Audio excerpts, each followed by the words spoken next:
जय हिंद। दोस्तों, आज की वीडियो में हम ये जानने की कोशिश करेंगे कि क्या म्यूचुअल फंड में लमसम करने का सही समय आ गया है। क्योंकि मेरे बहुत सारे व्यूअर्स कमेंट्स के माध्यम से, व्हाट्सएप के माध्यम से मुझसे पूछ रहे हैं कि सर, स्टॉक मार्केट लगातार गिर रहा है, क्या हमें लमसम करना चाहिए।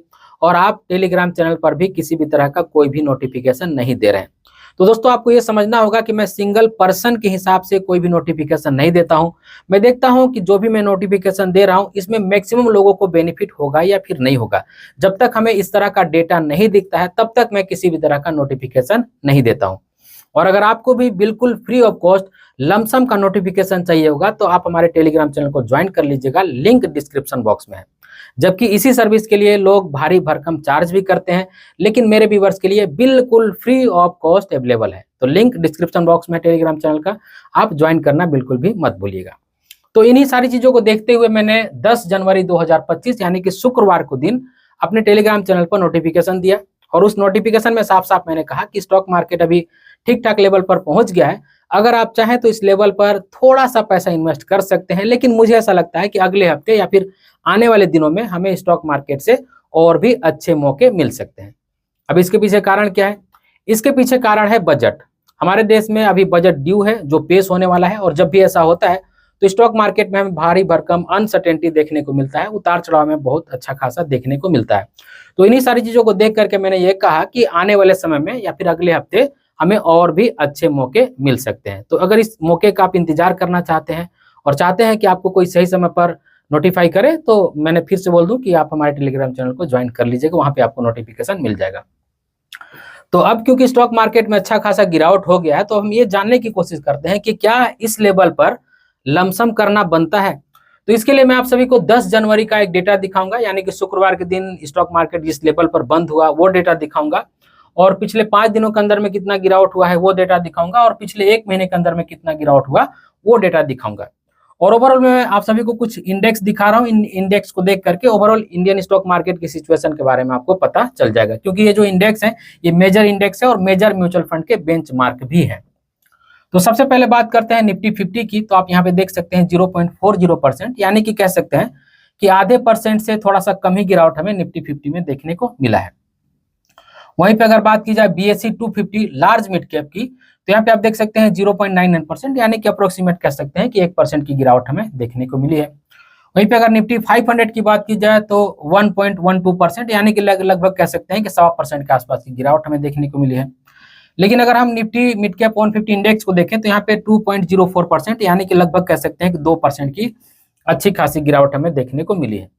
वहीं पे निफ्टी स्मॉल कैप 250 इंडेक्स देख सकते हैं यहाँ पे 2.44%, यानी कि कह सकते हैं कि 2.5% की गिरावट हमें देखने को मिली है, जिसको हम छोटी मोटी गिरावट तो नहीं कह सकते हैं, अच्छी खासी गिरावट हम कह सकते हैं। वहीं पे अगर निफ्टी माइक्रो कैप 250 इंडेक्स को भी देखा जाए तो यहाँ पे भी लगभग स्मॉल कैप के बराबर ही 2.46%, यानी कि लगभग 2.5% के आसपास की गिरावट हमें देखने को मिली है। तो आप यहाँ पे एक ट्रेंड देख सकते हैं दोस्तों कि जो भी मजबूत स्टॉक्स हैं जिनको हम लार्ज कैप कहते हैं उनमें तो थोड़ा कम गिरावट हुआ है, लेकिन mid cap, small cap, micro cap में हमें अच्छा खासा गिरावट 10 जनवरी के दिन यानी कि शुक्रवार के दिन देखने को मिला है। तो ये एक दिन का डेटा है, यानी कि जब लास्ट ट्रेडिंग सेशन था 10 तारीख को, उस दिन का डेटा है। अब हम 5 दिन का डेटा देख लेते हैं कि पिछले 5 दिनों के अंदर में कितना हमें गिरावट देखने को मिला है। तो सबसे पहले आप देख सकते हैं, यहाँ मैं निफ्टी की बात कर रहा हूँ, तो अगर मैं 5 दिन की बात करूँ तो 2.52%, यानी कि 2.5% की गिरावट हमें देखने को मिल रही है। लेकिन अगर मैं निफ्टी के 1 महीने की बात करूँ तो 4.55%, यानी कि लगभग 4.5% की गिरावट हमें देखने को मिल रही है। वहीं पे अगर BSE 250 लार्ज मिड कैप की बात की जाए तो अगर मैं 5 दिन की बात करूँ तो 3.59%, यानी कि कह सकते हैं कि 3.5% के आसपास की गिरावट देखने को मिल रही है।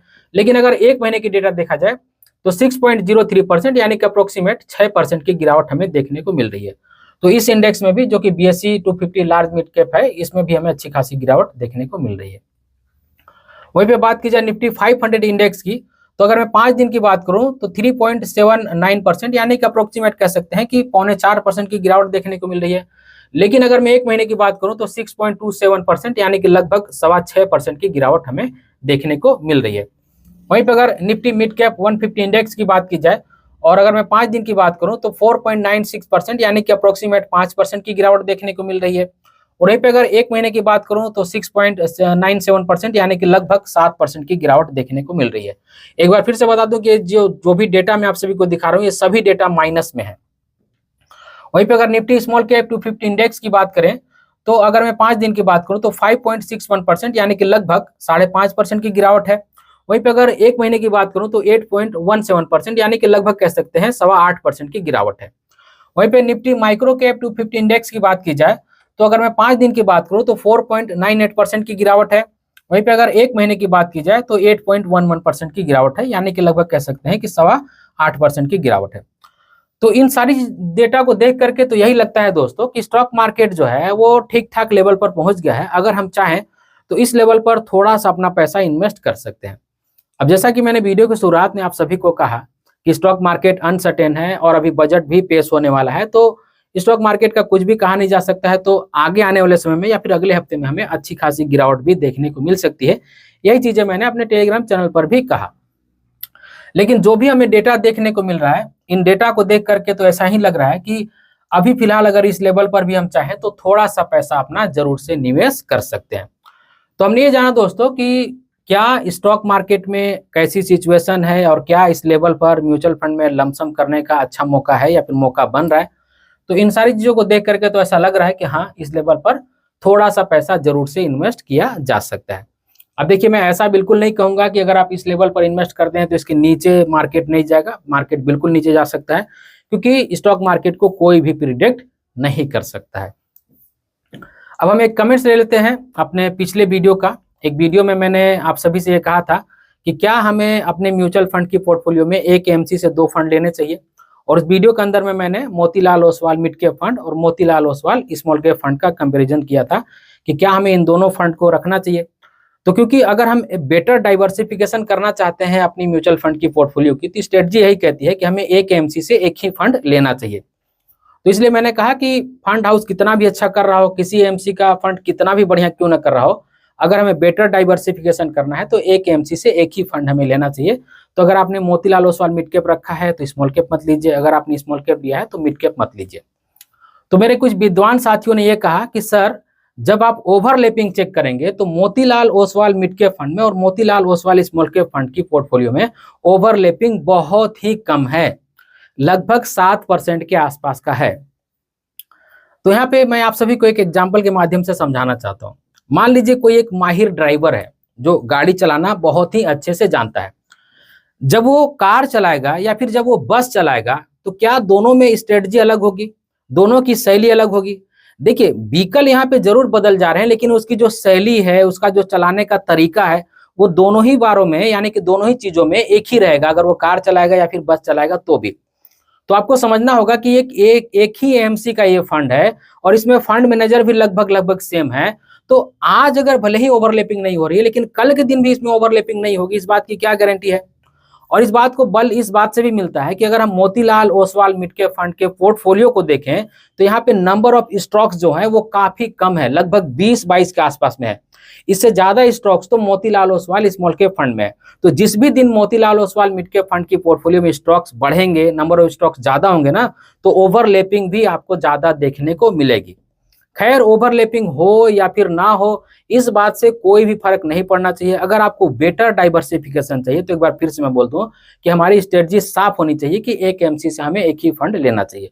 लेकिन मैं फिर से ये बोल दूं कि मैं आपको रोकता नहीं हूं, उस वीडियो के अंदर में भी मैंने आपको रोका नहीं हूं ऐसा करने से कि अगर आपको अच्छा लगता है तो आपको नहीं लेना चाहिए। अगर आपको लगता है अच्छा तो आप बिल्कुल ले सकते हैं। 1 फंड 2 फंड आपको रखना है रख सकते हैं, इसमें आपको कोई भी रोका नहीं है, या फिर कोई सॉफ्टवेयर या सिस्टम भी कहीं पे कोई भी आपको रोकता नहीं है, आपको ऐसा डिस्टर्ब नहीं करता है कि भाई आप रुक जाओ, नहीं लेना चाहिए, या फिर कोई नोटिफिकेशन या वार्निंग देता है। आप चाहें तो जितना भी एक एएमसी से फंड लेना उतना ले सकते हैं। लेकिन बेटर डाइवर्सिफिकेशन के हिसाब से अगर देखा जाए, अगर आपको चाहिए तो स्ट्रेटजी जो है वो तो अप्लाई आपको करनी होगी। और खैर, आपको स्ट्रेटजी अप्लाई करना है नहीं करना है पूरी तरह से आपके ऊपर में डिपेंड करता है। तो आगे आने वाले समय में दोस्तों जैसा भी स्टॉक मार्केट का सिचुएशन रहेगा उस पर मेरी नजर रहेगी, मैं आप सभी को अपडेट करते जाऊंगा। तो ये वो सिचुएशन है जो हमें पिछले 1 दिन, 5 दिन और 1 महीने के अंदर में देखने को मिल रही है। इन सारी चीजों को देख करके तो यह लग रहा है कि स्टॉक मार्केट ठीक ठाक लेवल पर पहुंच गया है। अगर हम चाहें तो इस लेवल पर थोड़ा सा पैसा इन्वेस्ट कर सकते हैं। तो आज की इस वीडियो में बस इतना ही। उम्मीद करता हूं आज की वीडियो आप सभी को अच्छी लगी होगी। अगर आज की वीडियो आप सभी को अच्छी लगी है तो इस वीडियो को एक लाइक जरूर कर दीजिएगा और इसी तरह की वीडियो देखने के लिए चैनल को सब्सक्राइब कर लीजिएगा। और इस वीडियो को एंड करूं उससे पहले एक बात मैं आप सभी को बता दूं कि अगर आप एक ऐसे व्यूअर हैं जिनको म्यूचुअल फंड से संबंधित किसी भी तरह का कोई भी सर्विस चाहिए तो आप इस कॉन्टैक्ट नंबर पर कॉन्टैक्ट करके मुझसे जुड़ सकते हैं। तो इस वीडियो में बस इतना ही। इस वीडियो का आखिर में बस मैं आपसे इतना ही कहूंगा कि अपना और अपने फैमिली का बहुत ख्याल रखिएगा। मैं मिलूंगा इसी तरह के किसी और वीडियो में, तब तक के लिए बाय।